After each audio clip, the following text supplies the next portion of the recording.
You ask Tiger to solve. This deals with linear equations with one unknown.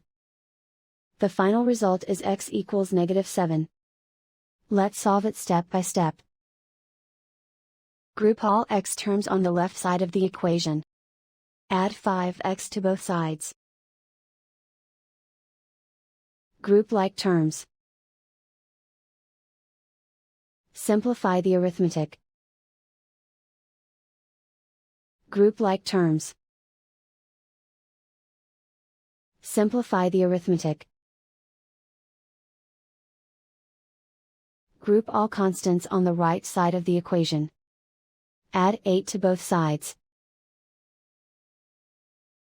Simplify the arithmetic.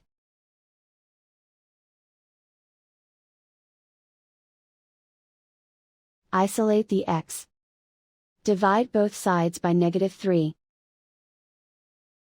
Cancel out the negatives. Simplify the fraction. Simplify the arithmetic. Find the greatest common factor of the numerator and denominator. Factor out and cancel the greatest common factor.